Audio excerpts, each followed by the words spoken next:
Sir, your bride is poisoning your daughter. A black maid, standing in the middle of a billionaire's wedding, 300 guests staring. Victoria Ashford spun around.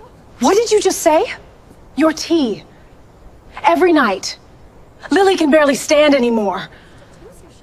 Get this woman out of here. Now! I had it tested, sir. Benzodiazepine. 4 months. Lily Cole, 18, stood near the door, hollow eyes, shaking hands.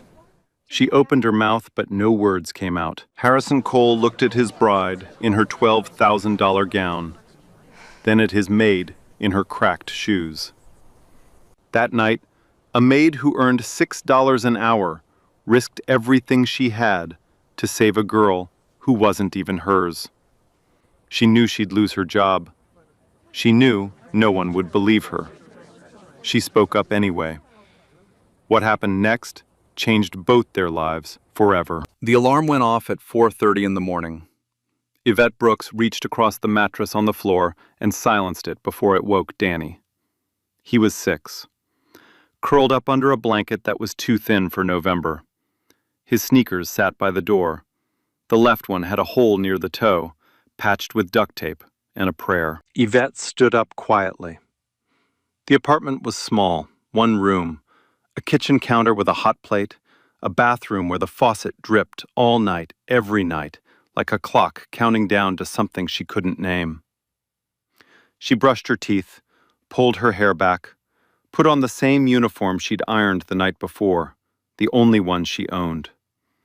There was a coffee stain near the collar that wouldn't come out no matter how many times she scrubbed. By 5:15, she was on the bus, 45 minutes to the restaurant. She washed dishes until noon, then another bus, 30 minutes to Mrs. Calloway's house, where she cleaned floors and folded laundry until 5. 2 jobs, 6 days a week, 11 hours a day. And still, every month she had to choose: electric bill or Danny's school supplies, groceries or the bus pass, medicine or rent. Last month, she chose rent. The lights went out for 3 days. Danny did his homework by candlelight and told her it felt like camping. She almost broke that night. "Mama," Danny had said, sitting cross-legged on the floor with his spelling worksheet, "when I grow up, I'm going to buy you a house with a big kitchen." "Yeah?" she smiled, even though her chest ached. "What kind of kitchen?" "The kind where the faucet doesn't drip." She laughed. It was the kind of laugh that hurt. Then the call came. A staffing agency she'd registered with 2 years ago. They had a placement, full-time housekeeper at a private estate. Live out, but the pay was 3 times what she currently made combined. Benefits, stability, a real chance. The catch? The family was Harrison Cole.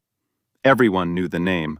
Real estate billionaire, 46 floors of office towers across Manhattan. His face had been on the cover of Forbes twice. His wife Eleanor had died 2 years ago, breast cancer. Since then, the house had gone through 9 housekeepers in 18 months. None of them lasted. The reason was his daughter, Lily Cole, 18 years old, once a straight-A student, once the girl who played piano at charity galas and gave speeches at her mother's foundation events.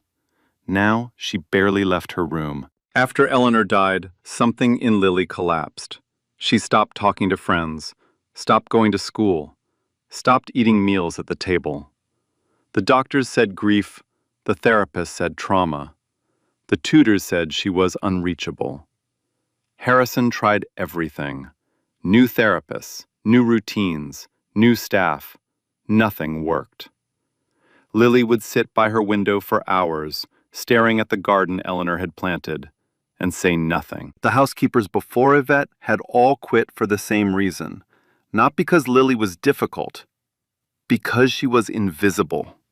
She moved through the house like a ghost, present but unreachable, breathing but barely there. And no one knew how to reach a ghost. Yvette took the job. Her first day at the Cole estate felt like stepping into another planet. The driveway alone was longer than the street she lived on. The front door was solid oak. The hallway had fresh flowers that probably cost more than her weekly grocery bill. A house manager named Mr. Whitfield gave her the tour, spoke in clipped sentences, handed her a laminated list of rules. Miss Cole's meals go to her room. Knock twice. Leave the tray. Do not engage. She doesn't come down? She hasn't come down in 4 months. Yvette nodded. But something about that sentence sat wrong in her chest. She found Lily's room on the 2nd floor, knocked twice like she was told, left a tray of soup and toast. 2 hours later, she came back. The tray was untouched. The next morning, she tried again. This time, she left a cup of chamomile tea and a small note. "Hi, Lily. My name is Yvette. I'm new here. I hope you're okay. Why?" The tray came back untouched, but the note was gone. That night, Yvette sat on the bus home, watching the city lights blur past the window. Danny was asleep when she got in. She pulled the thin blanket over his shoulders, sat on the edge of the mattress, and stared at the ceiling. She thought about Lily, alone in that enormous room, 18 and already a ghost. She thought about Eleanor Cole, the woman in the silver frame on the hallway wall. Warm eyes, kind smile, the kind of mother whose absence could break a daughter. And she thought about herself, a mother who couldn't afford heat, a woman who ironed the same uniform every night, a maid who left a note for a girl she'd never met because she knew what it felt like to be invisible. On the nightstand, next to the dripping faucet, sat a photo of Danny at age 3, laughing in a park, missing 2 front teeth. She whispered into the dark, "I'm not giving up on her." She didn't know it yet. But that sentence, spoken to no one in a cold apartment, would change the course of 2 families forever. The note changed things. Not all at once, not in any dramatic way, but slowly, like a crack in a wall letting light through. On the 3rd morning, Yvette left another tray. This time she added a small drawing Danny had made at school, a stick figure family standing in front of a yellow house. The tray came back empty. The drawing stayed. By the end of the 1st week, Lily started opening the door. Not to talk, just to stand there, watching Yvette set the tray down. Her eyes were dark and deep, like someone looking out from the bottom of a well. "You don't have to say anything," Yvette told her. "I'll just be here." Lily nodded. That was enough. By week 2, Lily followed Yvette to the kitchen, sat at the counter while Yvette cooked. Didn't speak, just sat. Sometimes she'd hold a warm mug with both hands and close her eyes, and Yvette would keep stirring whatever was on the stove, pretending not to notice. One afternoon, Lily spoke. "My mom used to make French toast on Sundays." Yvette didn't turn around. "Yeah? With cinnamon?" "Extra cinnamon, and powdered sugar." "I can do that." That Sunday, Yvette made French toast. Extra cinnamon, powdered sugar in a little bowl on the side. Lily ate 3 slices. It was the most she'd eaten in months. Something was shifting. Lily started coming downstairs every morning. She still didn't say much, but she was present, breathing, sitting in the light instead of hiding in the dark. Then Victoria Ashford arrived. She came on a Tuesday. Black Mercedes, red-soled heels clicking across the marble foyer. Perfume that filled the hallway before she did. Harrison introduced her at dinner. "This is Victoria. She's going to be spending more time here." Lily sat across the table, quiet.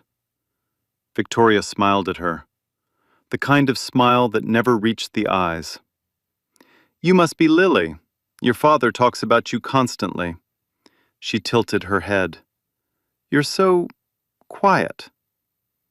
Lily looked down at her plate. Victoria noticed Yvette standing by the kitchen door. Her smile vanished. "And who is this?" "That's Yvette," Harrison said. "She's been wonderful with Lily." Victoria looked Yvette up and down, slowly, like she was measuring something she intended to throw away. I see. She turned back to Harrison. Darling, I really think Lily needs proper care, not just household help. Yvette said nothing, but she noticed the way Victoria's fingers tightened around her wine glass when Lily reached for the bread, the smallest gesture of normalcy, and Victoria's jaw clenched. Within a week, Victoria had moved in.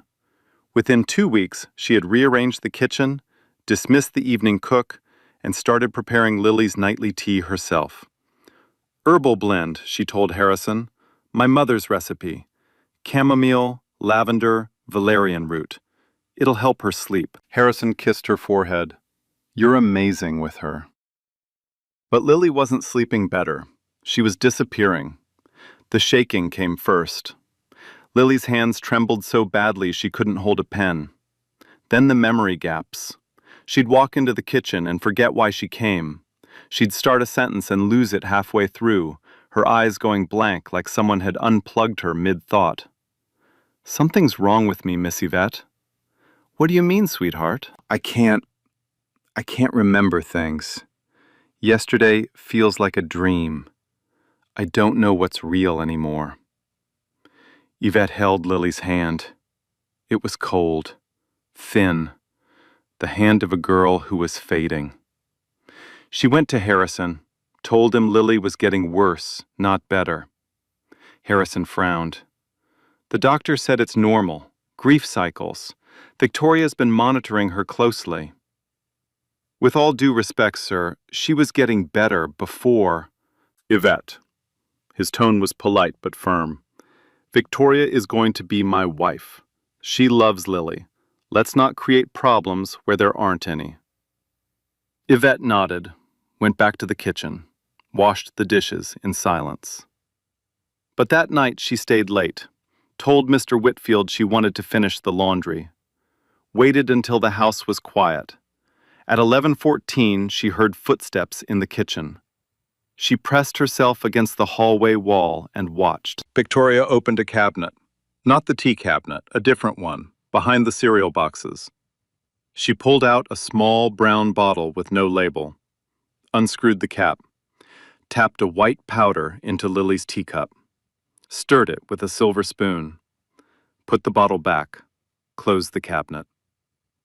Then she walked upstairs, carrying the tea with both hands, humming softly.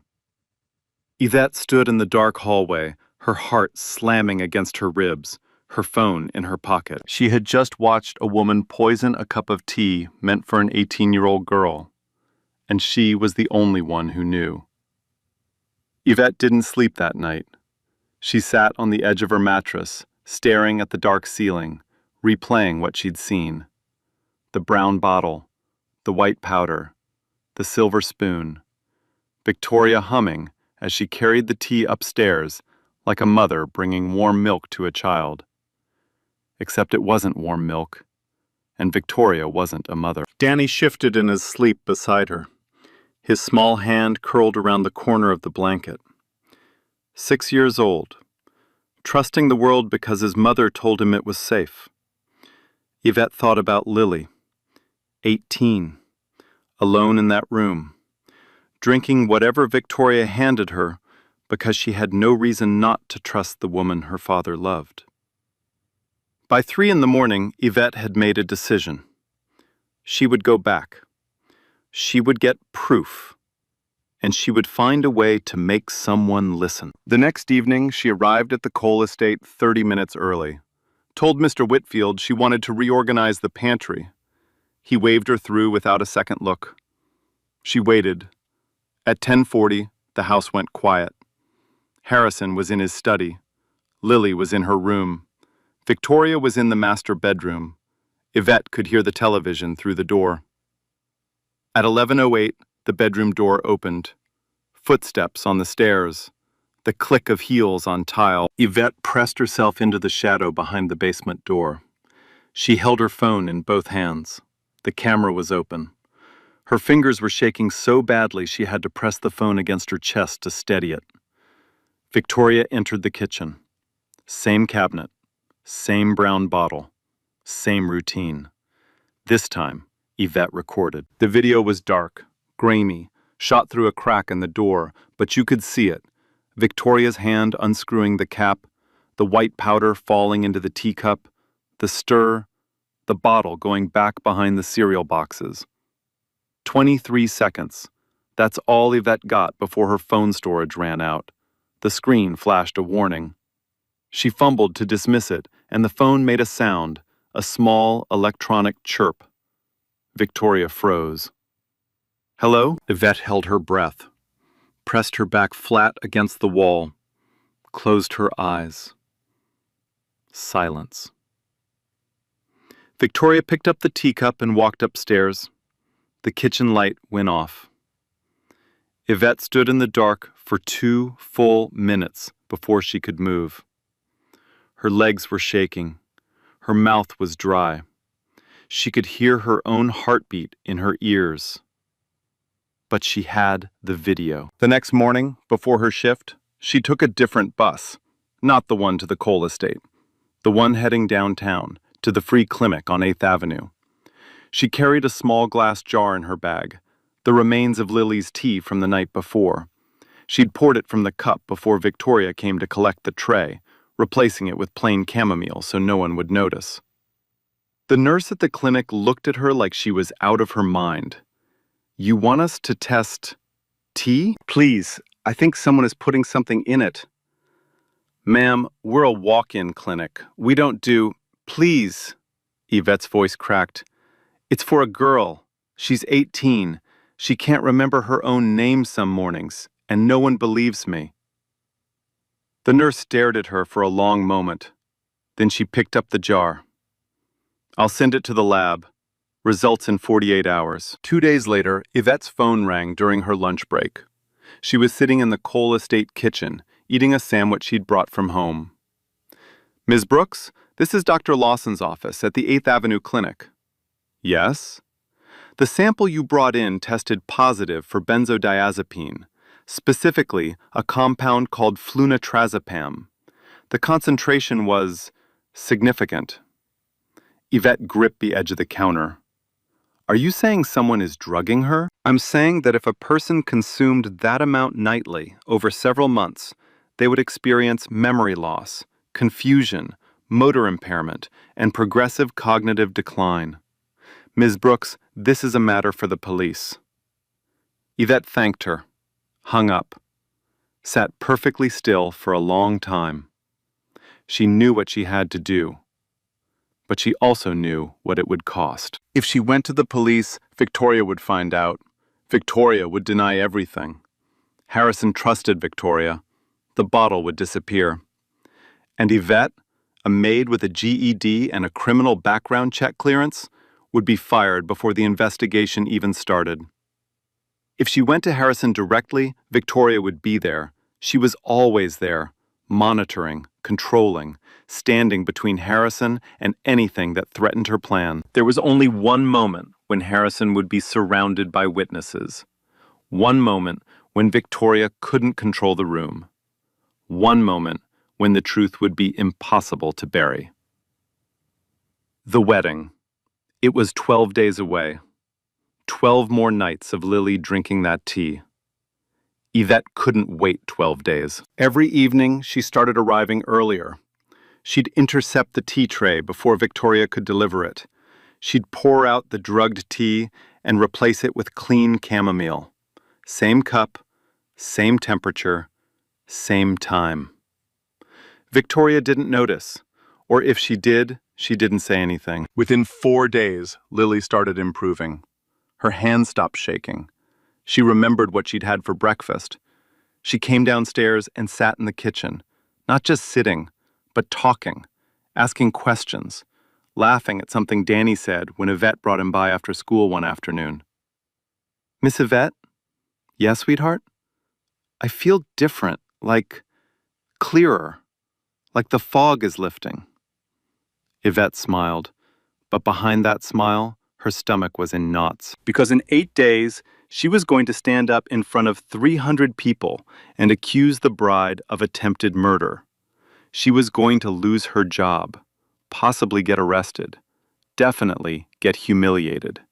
And Danny, who was counting on her for rent, for food, for those new shoes she'd promised, Danny would pay the price too. She called her sister that night, told her everything. Yvette, are you crazy? You're going to blow up a billionaire's wedding? They'll destroy you.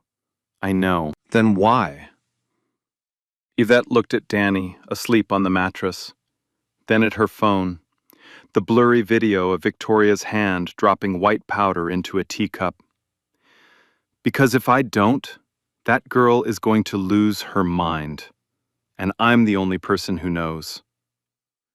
But what about Danny? What about you? Yvette was quiet for a long time. If I teach my son that staying quiet is easier than doing the right thing, then what kind of mother am I? Her sister didn't answer. There was nothing to say.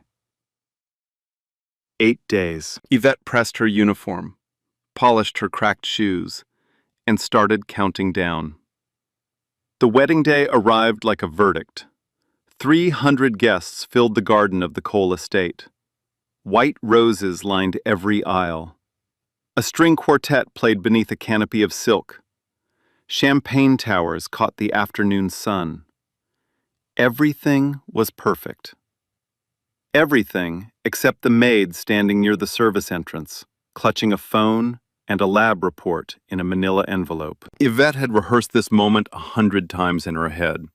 But now that she was here, watching the guests laugh, watching Harrison adjust his tie at the altar, watching Victoria glide down the aisle in a gown that cost more than Yvette's annual salary, her courage felt paper thin.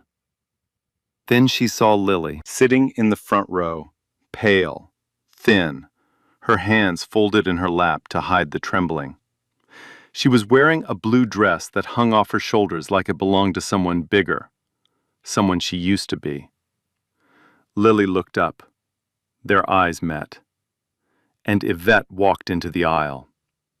"Sir, your bride is poisoning your daughter." The words came out louder than she expected, louder than she'd practiced.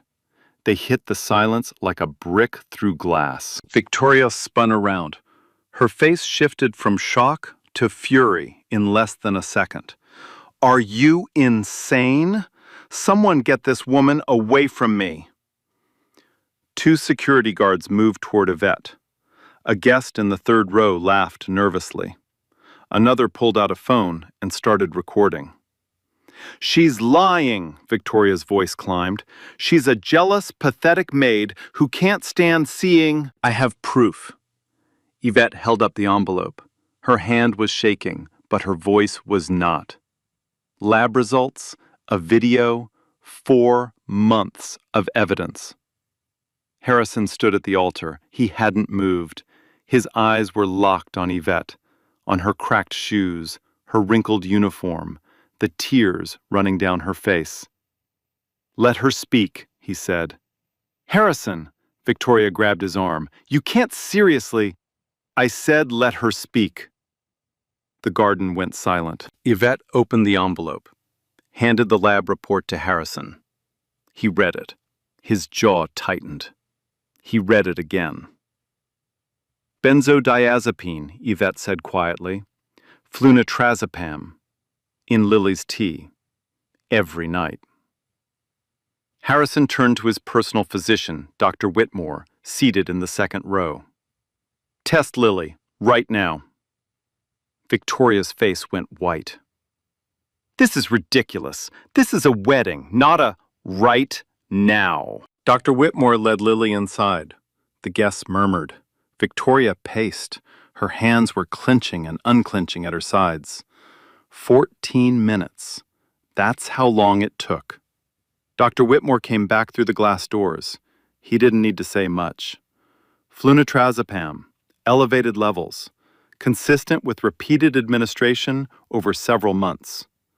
The murmuring stopped. 300 people stared at Victoria Ashford. She ran, made it 6 steps before 2 security guards caught her arms. She screamed, kicked, called Yvette every name she could think of. Harrison didn't watch. He was already inside, kneeling in front of Lily, holding her face in both hands. "I'm sorry," he whispered. "I'm so sorry I didn't see it." Lily was crying, but for the first time in months, her eyes were clear. "She tried to tell you, Dad." Her voice was small but steady. "Miss Yvette tried to tell you." Outside, the police arrived. Victoria was escorted to a cruiser. The string quartet packed up. The champagne went flat. And Yvette Brooks stood by the service entrance, exactly where she'd started, watching it all unfold. She picked up her bag, straightened her uniform, and turned toward the driveway. Harrison caught her at the gate. "Where are you going?" She didn't turn around. "My job here is done, sir." "Yvette." She stopped. "Thank you." His voice broke on the second word. "Thank you for saving my daughter." She nodded, once, then kept walking. Her shoes clicked against the pavement, cracked leather on cold stone.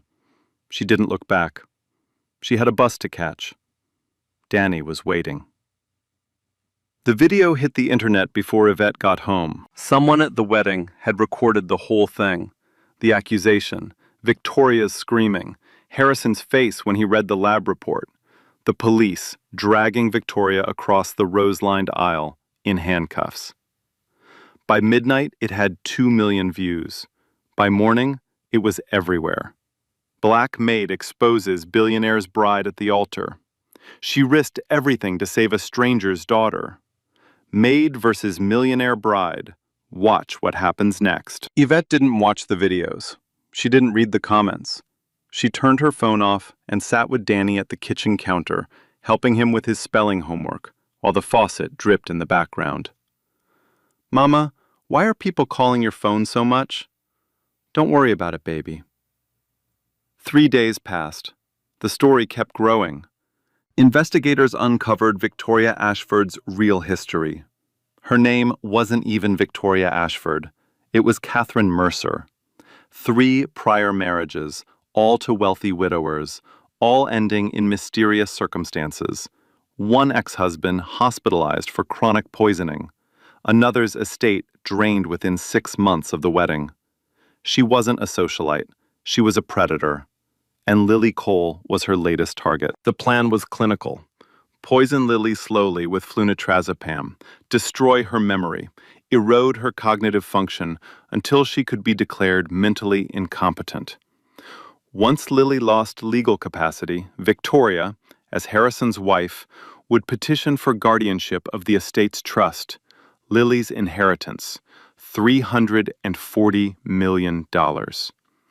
All she needed was time, and a household that didn't ask questions. She almost got away with it. The only thing standing between Victoria and $340 million was a maid who earned $6 an hour and couldn't afford new shoes. On the 4th morning, Yvette's phone rang. She almost didn't answer, but the number had a Manhattan area code. "Ms. Brooks, this is Gerald Pennington. I'm Mr. Cole's personal attorney." Yvette's stomach dropped. "Mr. Cole would like to see you, tomorrow, 10 a.m., his office." "Am I in trouble?" A pause. "No, Miss Brooks, you're not in trouble." She hung up, stared at the phone, stared at the dripping faucet, stared at Danny's shoes by the door, still taped, still cracked, still too small. She ironed her uniform that night, the same one, the only one. Scrubbed the coffee stain near the collar one more time. It still didn't come out. She didn't know what was waiting for her in that office, but she knew one thing. Whatever it was, she'd walk in the same way she'd walked into that wedding, with nothing but the truth and a pair of broken shoes. The elevator opened on the 42nd floor. Yvette had never been above the 5th floor of anything. Her apartment building had 3. The restaurant where she washed dishes had 1. The tallest thing in her daily life was the oak tree outside Danny's school. Now she was standing in a hallway made of glass and steel, with a view of Manhattan that stretched all the way to the Hudson River. The floor was so polished she could see her own reflection, cracked shoes, wrinkled uniform, manila envelope pressed against her chest. A receptionist led her down a corridor lined with framed magazine covers. Harrison Cole on the cover of Forbes. Harrison Cole shaking hands with a senator. Harrison Cole cutting a ribbon at a children's hospital. But the receptionist didn't take her to the boardroom. She didn't take her to a corner office. She took her to a small room at the end of the hall. A reading room. Bookshelves on 3 walls. A leather armchair by the window. And in the center, sitting cross-legged on a rug, was Lily Cole. She looked different. Not completely. Her frame was still thin, her cheeks were still hollow. But her eyes were clear, focused, present, like someone who had just woken up from a very long, very bad dream. When she saw Yvette, she stood up, walked across the room, and wrapped her arms around her. "Thank you," Lily whispered. "Thank you for not giving up on me." Yvette held her, didn't say a word, just held her. Harrison was sitting in the armchair. He hadn't announced himself. He'd been watching the whole time, the way Lily moved toward Yvette without hesitation, the way her body relaxed in Yvette's arms, the way she exhaled like she was finally safe. He stood. "Yvette, I need to tell you something." She let go of Lily and turned to face him. Her instinct was to straighten her posture, to fold her hands in front of her, to look like a maid standing before her employer. But Harrison didn't look like an employer right now. He looked like a father who had almost lost everything. "Sit down," he said. "Please." She sat. Lily sat beside her. Close. Like a daughter sitting next to someone she trusted. Harrison reached behind the armchair and picked up a framed photograph. Silver frame, black and white. A woman in a simple dress, standing in a kitchen, smiling at the camera. She was young, beautiful, and she was black. "This is Eleanor," Harrison said. "My wife." Yvette looked at the photo. She'd seen Eleanor's picture at the estate, always from a distance, always in passing, but she'd never looked closely. She'd never noticed. Eleanor grew up in Bed-Stuy, Harrison continued. Her mother cleaned offices at night. Her father drove a bus. She started working at 14, babysitting, washing cars, cleaning houses. He paused. His thumb traced the edge of the frame. "She was 22 when I met her. She was working as a housekeeper at a hotel in Midtown. I was staying there during a deal. My room was a mess. She came in to clean it, and I asked her to have coffee with me." He smiled, the kind of smile that belonged to a memory he visited often. "Everyone told me I was crazy. My partners, my family, my accountant, a billionaire marrying a housekeeper. They said she was after my money. They said it would ruin my reputation." He set the photograph down on the table between them. "She was the best thing that ever happened to me. She built the foundation. She raised Lily. She made this family worth having." The room was quiet. Lily was holding Yvette's hand. "When Victoria walked into our lives," Harrison said, his voice tightening, "she said all the right things. She wore the right clothes. She knew the right people. She looked like the kind of woman the world expected me to marry." He looked at Yvette. "But when she looked at you, when she called you filthy, when she told me you were just household help, I should have seen it. Because Eleanor heard those same words, every day, from people just like Victoria." Yvette's eyes were burning. She blinked hard. "I didn't see it because I was tired," Harrison said. "Tired of being alone. Tired of raising Lily without her mother. I wanted someone to fill that space, and I let the wrong person walk in." He leaned forward. "But you saw it. You saw what I was too blind to see. And you did what Eleanor would have done. You protected Lily. Not because anyone asked you to, not because you'd be rewarded, but because it was right. He reached into his jacket pocket and pulled out a small card. He placed it on the table next to Eleanor's photograph. The reason I trusted you that day, the moment you spoke up at the wedding, wasn't because of the evidence. I trusted you because I recognized you. Yvette looked at him. You're the same kind of person Eleanor was, and I will never make the mistake of ignoring that again. Lily squeezed Yvette's hand. She's the only one who didn't give up on me, Dad. Her voice was quiet but clear.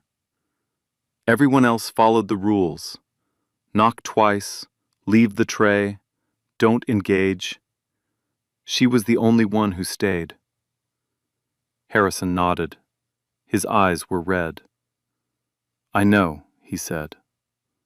I know. The reading room was silent. Sunlight came through the window and fell across Eleanor's photograph, across her simple dress, her kitchen, her smile. And for the first time in a long time, the room felt like it had enough people in it. Harrison stood and walked to the window.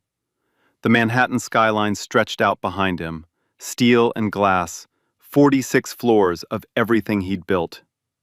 He looked at it the way a man looks at something he almost lost. I've spent the last 3 days with my lawyers, he said. Not about Victoria, about you. Yvette stiffened. Sir, I don't want... Just listen, please. He turned around. In his hand was a folder, dark blue, thick. The kind that held documents people signed with witnesses present.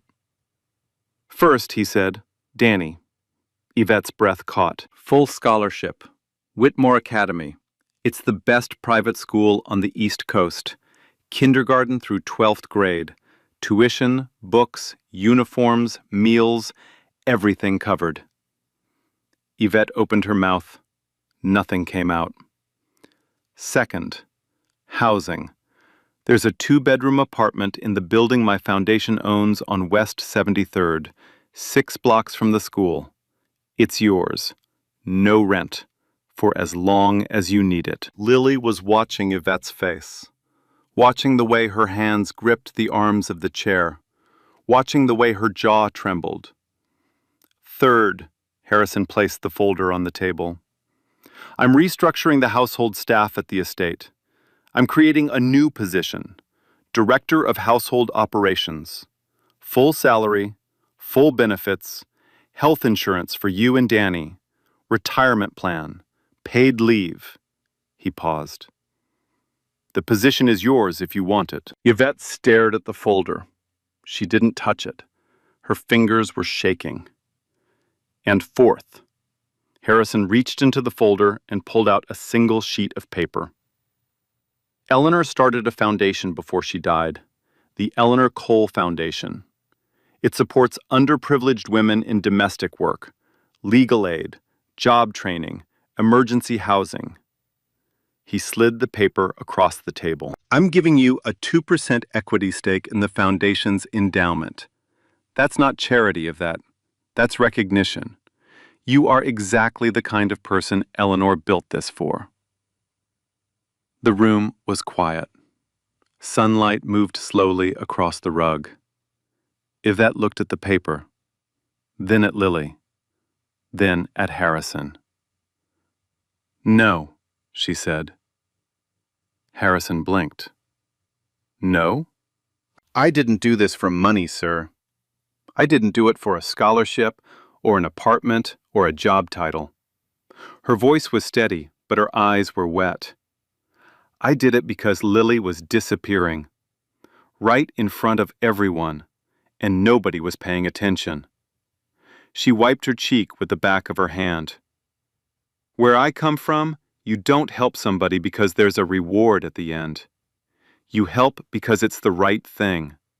Because if it was your kid, you'd want someone to speak up. Harrison didn't respond right away. He looked at the photograph of Eleanor on the table, then back at Yvette.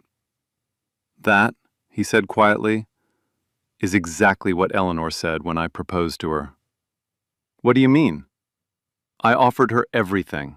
A house, a car, a new life. She turned me down 3 times. Told me she didn't fall in love with me for my money. Told me if I wanted to be with her, I had to understand. She'd keep cleaning if she had to, because her dignity didn't come from what she owned. He smiled. You remind me of her in ways that hurt, Yvette. In the best possible way. Lily leaned forward.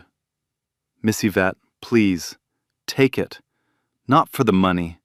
For Danny. Yvette looked at Lily. 18. Clear-eyed for the first time in months. Sitting up straight. Speaking up. And for the women like you, Lily continued. The ones who work 2 jobs and still can't pay rent. The ones who speak up and get punished for it. If you're part of the foundation, you can actually change things. Yvette closed her eyes, pressed her lips together. She thought about Danny, doing homework by candlelight, shoes held together with tape, asking her if they were going to be okay. She thought about the bus at 5:15 in the morning, the restaurant sink, the dripping faucet, the electric bill she couldn't pay. She thought about every night she sat on that mattress and promised herself tomorrow would be different. Okay, she said, but I have a condition. Harrison raised an eyebrow. The foundation. I want it to expand, not just legal aid and job training. I want a program specifically for domestic workers who've been abused, threatened, or silenced by their employers. Women who saw something wrong and were too scared to speak up because they'd lose their income. Harrison nodded slowly. I want them to have lawyers. I want them to have protection. I want them to know that if they tell the truth, someone will catch them when they fall. Done, Harrison said. Name the program. Yvette shook her head. I don't want my name on it. Lily spoke up. Then we'll call it the Second Voice Program, because sometimes the person who speaks up isn't the one with power. It's the one who has nothing to lose, except everything. Yvette looked at Lily. This girl, this 18-year-old girl who 4 months ago couldn't hold a glass, who sat in a dark room and forgot her own name. Now she was naming programs. Now she was building something. The Second Voice Program, Yvette repeated. I love it, Harrison said. 2 weeks later, Danny Brooks walked through the gates of Whitmore Academy. He was wearing a new uniform, new shoes, a backpack that didn't have a broken zipper. He turned around at the entrance and looked at his mother. Mom, is this real? Yvette knelt down, straightened his collar, looked into his eyes, the same eyes that had watched her iron that uniform every night, that had done homework by candlelight, that had asked if they were going to be okay. It's real, baby, all of it. Danny smiled, turned, walked through the gates. Yvette watched him until he disappeared inside. Then she stood there a little longer, in her new shoes, on a sidewalk she never imagined she'd stand on. The faucet didn't drip anymore. 6 months changed everything. The Second Voice program launched on the Tuesday morning in January. The office was small, 2 rooms above a laundromat on 8th Avenue, 3 blocks from the clinic where Yvette had first tested Lily's tea. The walls were freshly painted. The chairs were secondhand. The sign on the door read, "You spoke up. We'll stand with you." Yvette picked the location herself. This is where it started, she told Harrison. This is where it should live. Within the first week, 14 domestic workers walked through that door. By the end of the first month, the number was 63. Women who had been threatened by employers. Women who had witnessed abuse and stayed silent because they couldn't afford to lose their jobs. Women who had been told, by lawyers, by agencies, by the families they served, that their word meant nothing. Now, their word had lawyers behind it. The foundation hired a legal team, 3 attorneys, a case manager, a hotline that ran 24 hours. Every caller was assigned an advocate within 48 hours. Every case was taken seriously, regardless of income, immigration status, or employment history. By month 3, the program had assisted over 200 women across New York. 11 cases resulted in criminal charges. 4 led to landmark labor settlements. One case, involving a nanny who had been locked in a basement for 3 days by her employer, made national news. The headline read, "The Second Voice Program, How One Maid Built a Movement." Yvette hated the headline. She told the reporter the same thing she told everyone. "I was just a maid who wouldn't look away. That's all." But the world was looking now. Lily Cole stood on a stage in April, a TED Talk, 1,500 people in the audience, cameras everywhere. 6 months ago, she couldn't hold a glass, couldn't finish a sentence, couldn't remember her own breakfast. Now she was speaking to 1,500 strangers about what it felt like to lose your mind, and what it felt like to get it back. "I was disappearing," she said. "Every day, a little more of me was gone. I could feel it, like someone was erasing me from the inside out." She paused, looked into the audience. And the only person who noticed was the woman everyone told me not to trust. The maid, the one they said didn't matter. Her voice broke. She steadied herself. "Her name is Yvette Brooks, and she saved my life by doing the one thing no one else in that house was willing to do." She paid attention. The audience stood, 1,500 people on their feet, applauding a girl who had been silenced, and a maid who had refused to be. The video went viral, 40 million views in 2 weeks. The hashtag Justice for Lily trended in 12 countries. The hashtag Second Voice trended in 20. Harrison Cole restructured his entire company's labor policy that same month. Every domestic worker employed by Cole Properties received full health insurance, a minimum wage 30% above the state requirement, and access to the Second Voice legal hotline. 14 other corporations followed within 90 days. Danny Brooks finished his first semester at Whitmore Academy ranked 3rd in his class. His teacher sent a note home. "Danny is kind, focused, and remarkably empathetic for his age. He told me his mother taught him that doing the right thing matters more than doing the easy thing." Yvette read that note sitting in her new apartment. 2 bedrooms, a kitchen with a stove that worked, a bathroom where nothing dripped. She pinned the note to the refrigerator, next to Danny's stick figure drawing, the one Lily had kept from that first week. A yellow house, a family. In June, Victoria Ashford, real name Catherine Mercer, was sentenced to 12 years in federal prison.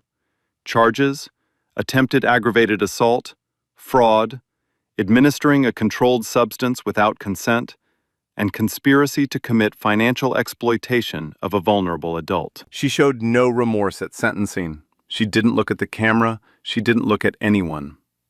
But the courtroom was full. 200 domestic workers sat in the gallery wearing matching pins, small silver microphones, the symbol of the Second Voice program. They didn't cheer, they didn't clap. They just sat there, present, visible, impossible to ignore. Exactly the way Yvette had taught them to be. 1 year later, Yvette stood in front of a room full of women she'd never met. The Second Voice program had moved out of the 2 rooms above the laundromat. It now occupied an entire floor of a building on West 45th Street. New desks, new phones, a waiting room with chairs that weren't secondhand anymore. But the sign on the door was the same. "You spoke up, we'll stand with you." 32 women sat in folding chairs. New recruits, housekeepers, nannies, elder care workers, live-in aides. Some had been threatened. Some had been assaulted. All of them had been told, at some point, that their voice didn't matter. Yvette looked at them the way she wished someone had looked at her. like they were worth listening to. "I'm not going to stand here and tell you I'm brave," she said, "because I wasn't. I was terrified. Every single day I wanted to quit. I wanted to keep my mouth shut, keep my job, keep my son fed. That would have been easier." She paused. But there was a girl in that house who was losing herself, and I couldn't pretend I didn't see it. Not because I'm special, because I'm a mother. And if it were my child, I'd want someone, anyone, to say something. The room was quiet. "So that's why you're here. Not because you're heroes. Because you're the someone. You're the anyone. And from now on, you don't stand alone." After the session, she walked to the elevator. Her shoes clicked against the polished floor. New shoes, black leather. The same brand as the cracked pair she'd worn to the wedding, except these ones didn't need tape. She smiled at that, a small, private smile. The elevator opened. Danny was standing inside, backpack slung over one shoulder, grinning. "Mom, I got an A on my essay." "Which one?" "The one about you." She pulled him close, kissed the top of his head. He was getting taller, almost up to her chin now. The lobby doors opened and Lily walked in, confident, steady. Her hair was pulled back. She was carrying a rolled-up canvas under her arm. "This is for you," Lily said, handing it to Yvette. Yvette unrolled it. A painting. 2 figures sitting at a kitchen counter, one tall, one thin, a plate of French toast between them, extra cinnamon, powdered sugar on the side. Beneath the painting, in Lily's handwriting, "For the woman who stayed when everyone else left." Yvette held it against her chest. Behind Lily, standing in the doorway, Harrison Cole watched. He held a silver frame in his hands. Eleanor's photograph. He didn't say anything. He didn't need to. The afternoon light came through the lobby windows and fell across all of them. A billionaire, his daughter, a maid, and a 6-year-old boy, standing in a building that existed because one woman chose a stranger's child over her own safety. Outside, the city moved on. Taxis honked, people rushed past. But inside that lobby, for just a moment, the world was exactly the way it should be. Yvette Brooks didn't have a law degree. She didn't have connections. She didn't have money. She had cracked shoes, a phone with no storage, and a son who did homework by candlelight. But she had something Victoria Ashford never counted on: the courage to speak when no one wanted to listen. So here's my question. If you were Yvette, standing in that wedding, holding that envelope, knowing every person in that room would call you a liar, would you still speak up? Would you risk everything for a girl who wasn't yours? Tell me in the comments. And if this story reminded you that one voice can still change everything, share it. Subscribe so you don't miss what comes next. Because sometimes the most powerful person in the room isn't the billionaire. It's the maid. Catherine, 12 years in federal prison. Lily, standing on a test stage. And Yvette, now running a program that's protected over 200 women. All because the maid who made $6 an hour refused to look away. But the moment that stays with me is not the wedding. It's the night before. Yvette on the mattress, Danny asleep next to her, knowing if she spoke up she'd lose everything. The job, the roof, the food on the table. And she did it anyway. Not because she wasn't scared, because she decided her son watching her stay silent was worse than losing it all. That's not just courage. That's mother rewriting what her child learns about the world with the real consequences. And be honest with yourself for a second. We've all been in that room, maybe not a billionaire's wedding, but somewhere something was wrong and everybody just keeps smiling. And that voice in your head whispered, don't, nobody's gonna believe you anyway. So, here's my question. If you were Yvette, holding that envelope, 300 people staring, would you still speak? Drop your answer below. I'm reading everyone. Share this with someone who needs to hear it today. Subscribe, hit the bell. Next week's story will flip everything you expect. Sometimes the most powerful voice in the room belongs to the person nobody expected to speak.